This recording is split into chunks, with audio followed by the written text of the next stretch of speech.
नमस्कार साथियों, मैं नेहा शर्मा एनवी संस्कृत क्लासेज में आपका हार्दिक स्वागत करती हूँ। हमारा जो समास प्रकरण का जो टॉपिक चल रहा था उसमें हम अवयवी भाव समास को देख रहे थे।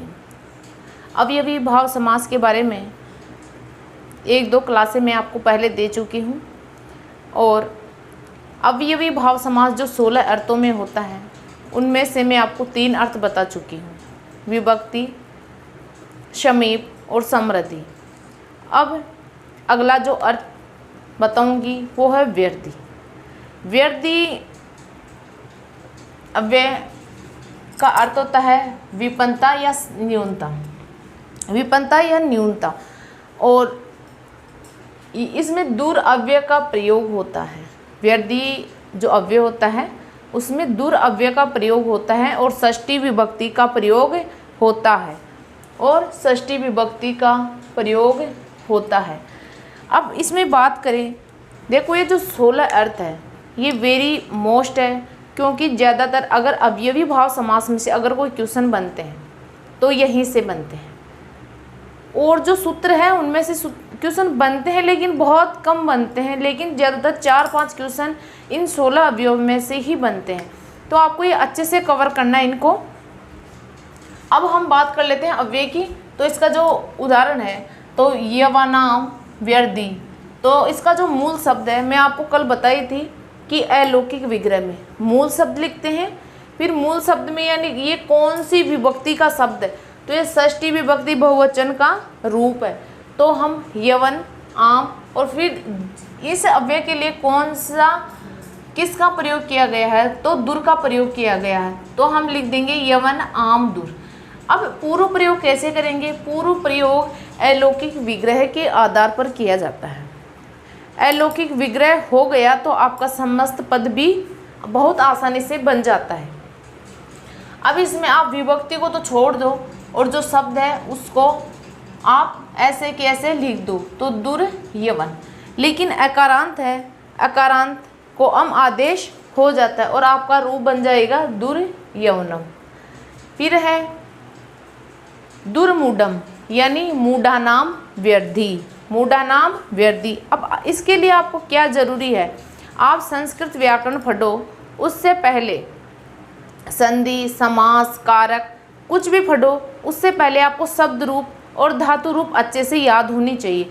अगर ये आपको अच्छे से याद होंगे तो आपको कहीं भी कोई परेशानी का सामना नहीं करना पड़ेगा। जैसे मूढ़ानाम व्यर्थी, मूढ़, आम और दूर। तो मूढ़ मूल शब्द है, आम इसमें ये षष्ठी बहुवचन है इसलिए इसमें आम प्रत्यय का प्रयोग हुआ है, और दूर इसमें अव्यय आएगा तो दुर्मूढ़, तो अकारांत होने के कारण दुर्मूढ़म। फिर अभाव, अभाव यानी अभाव, इसमें निर अव्यय का प्रयोग किया जाता है और षष्ठी विभक्ति होती है।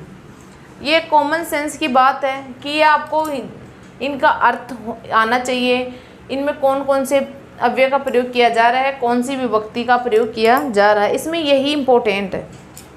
तो ये चीज़ें तो आपको बेसिकली एक सारणी बनाकर इनको याद करनी है।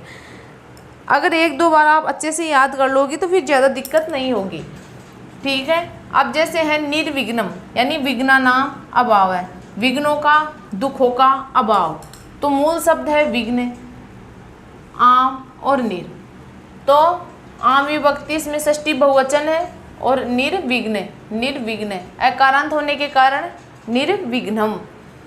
मक्षिका नाम अभाव है, यानी मक्षिका नाम षष्ठी विभक्ति है, मक्या एक नहीं है अनेक है, इसलिए मक्षिका, आम, निर, निर्मक्षिक, निर्मक्षिक, और इसमें बनेगा निर्मक्षिकम, अकारांत होने के कारण अम, निर्मक्षिकम।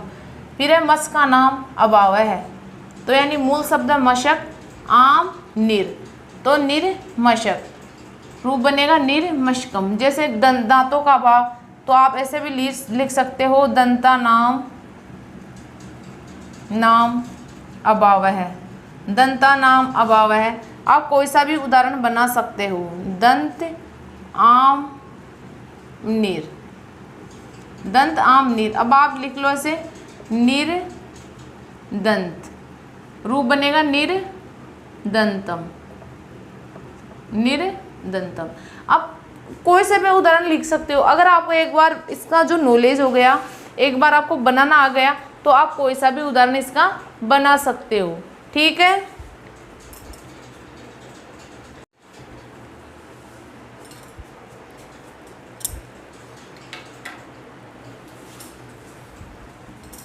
फिर आगे अति अव्यय। तो अति में अत्य, इसमें अत्य में अति अव्यय का प्रयोग होगा और षष्ठी विभक्ति होगी। जैसे हिमस्य अत्य, हिमस्य यानी षष्ठी विभक्ति, षष्ठी मूल शब्द में षष्ठी विभक्ति करके अत्य प्रत्यय जोड़ना है। तो हिम षष्ठी विभक्ति एक वचन है, तो नस फिर अति। अब अति हिम, अति हिम, लेकिन अकारांत होने के कारण अम आदेश हो जाएगा और क्या रूप बनेगा, अति हिमम। शीतस्य अत्य, शीतस्य अत्य यानी षष्ठी विभक्ति का प्रयोग हुआ है और शीत न से अति, तो अति शीत और रूप बनेगा अति शीतम। यह कोई ज़्यादा कठिन नहीं है, बिल्कुल आसान है। अगर एक बार आपके समझ में आ जाएगा तो ये बिल्कुल आसान है, इतना कोई डिफिकल्ट नहीं है, लेकिन आपको बार बार कोशिश करनी है। फिर है एन संप्रति, इसमें अति अव्यय, इसमें भी अति दिखेगा, लेकिन इस अति का मतलब है अधिकता, अधिकता, अधिकता। अधिकता अर्थ में अत्य का प्रयोग होगा और वैसे असंप्रति का प्रयोग होगा। जैसे हिम की बर्फ की अधिकता, शीत सर्दी की अधिकता, अति वर्षम वर्षा की अधिकता, अति गर्मी यानी गर्मी की अधिकता, है ना। जिस चीज़ की अधिकता हो उसके लिए अत्य का प्रयोग किया जाता है। फिर असंप्रति, इसमें भी अति अव्यय का प्रयोग होता है और प्रथमा विभक्ति होती है। इसमें पहले तो आपको मूल शब्द दिखेगा और फिर संप्रति न युज्यते, ये आपको पीछे से जोड़ना है। जो विग्रह करोगे आप लौकिक विग्रह, उसमें मूल शब्द लिख के संप्रति न युज्यते, पीछे ये जोड़ना है संप्रति न युज्यते। तो फिर निद्रा मूल शब्द। अब निद्रा प्रथमा विभक्ति एक वचन है, इसमें प्रथमा विभक्ति होगी, तो प्रथमा विभक्ति का सुऔजस, प्रथमा विभक्ति एक वचन का प्रत्यय कौन सा है, सु, और आगे अति। तो अति निद्रा या अति निद्र भी हो सकता है, अति निद्र भी हो सकता है, ऐसे ऐसे भी हो सकता है अति निद्र। लेकिन अकारांत या अकारांत में अमादेश होता है तो रूप बनेगा अति निद्रम। फिर क्रीड़ा संप्रति न युज्यते यानी क्रीड़ा, क्रीड़ा सु अति, क्रीड़ा सु अति, तो अति क्रीड़ा या अति क्रीड़ भी हो सकता है, अति क्रीड़ ऐसे भी हो सकता है, तो रूप बनेगा अति क्रीडम, अति क्रीडम, ये आपका रूप बन गया। फिर आगे है शब्द प्रादुर्भाव, शब्द प्रादुर्भाव, इसमें इति अव्यय का प्रयोग होगा और इति अव्यय आपको दिखेगा। अब इसमें क्या है, जो मूल शब्द है ना, लौकिक विग्रह की बात कर रही हूँ, जो मूल शब्द है वो मूल शब्द लिख के पीछे आपको शब्दस्य प्रादुर्भाव जोड़ना है, शब्दस्य प्रादुर्भाव। तो हरि, अब शब्दस्य इसमें षष्ठी विभक्ति है ना, शब्दस्य षष्ठी विभक्ति एक वचन है, तो नस फिर इति, तो इति हरि, लेकिन हरि खुद अपने आप में ह्रस्व है, इसलिए इति हरि का इति हरि रूप बनेगा। फिर है श्याम शब्दस्य प्रादुर्भाव, तो श्याम है नस इति, तो इति श्याम, अकारांत है तो इति श्यामम। कृष्ण शब्दस्य प्रादुर्भाव, तो कृष्ण नस इति, तो इति कृष्ण, और अकारांत होने के कारण इति कृष्णम रूप बन गया है।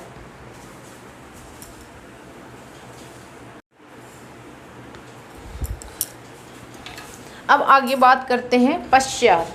पश्चात का अर्थ होता है पीछे, पश्चात यानी पीछे। इस अर्थ में अनुअव्यय, अनु यानी पीछे, इस अव्यय का प्रयोग किया जाता है और षष्ठी विभक्ति होती है। ज़्यादातर जो ये 16 अव्यय हैं इनमें 4-5 में ही और दूसरी विभक्तियाँ हैं, अन्यथा सभी में षष्ठी विभक्ति ही पाई जाती है। अब इसमें जैसे विष्णु पश्चात, तो विष्णु षष्ठी विभक्ति एक वचन का रूप है, तो विष्णु नस अनु, विष्णु नस अनु, तो अनु विष्णु, अनु विष्णु, तो अनु विष्णु इति रूपम सिद्धम। वृक्षो पश्चात, तो वृक्ष है नस अनु, तो अनु वृक्ष, और अनु वृक्षम, अकारांत होने के कारण अमादेश हो जाएगा। लेकिन ह्रस्व ई और ह्रस्व ऊ हो तो ऐसे के ऐसे एडजेक्टिव ऐसे के ऐसे रूप लिख देते हैं। फिर अपना जो यथा अव्यय होता है ये 4 अर्थों में प्रयुक्त किया जाता है। योग्यता, विवक्षा, पदार्थांतिक्रय और सादृश्य। 4 अर्थों में योग्यता, विवक्षा, पदार्थान्वयी और सादृश्य, इन 4 अर्थों में इसका प्रयोग किया जाता है। अभी योग्यता में अनुअव्यय होता है और षष्ठी विभक्ति होती है। जैसे मैं आपको एक एक उदाहरण दूंगी, केवल एक एक, क्योंकि लौकिक, अलौकिक और पूर्व प्रयोग और समस्त पद मैं आपको बता चुकी हूँ, क्योंकि अब इतनी मेरे पास जगह भी नहीं है अभी। तो आप देख लो, वंशस्य योग्यम षष्ठी विभक्ति है तो मूल शब्द, और इसमें षष्ठी विभक्ति है ना, तो आप अलौकिक विग्रह आप खुद कर लेना।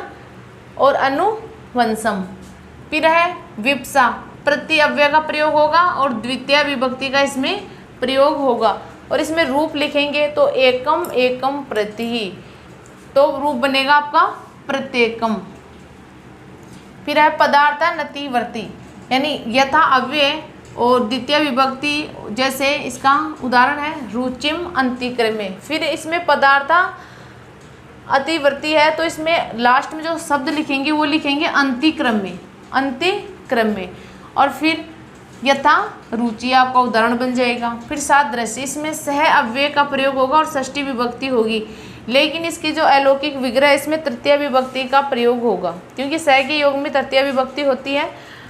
तो हरे सादृश्य, सह हरि, लेकिन सह के स्थान पर अपन क्या आदेश करते हैं, सह के स्थान पर स आदेश कर देते हैं। लेकिन अगर आगे सह के आगे कालवाची या समयवाची शब्द हो तो स का सही रहता है, नहीं तो स के स्थान पर स आदेश हो जाता है। क्लियर?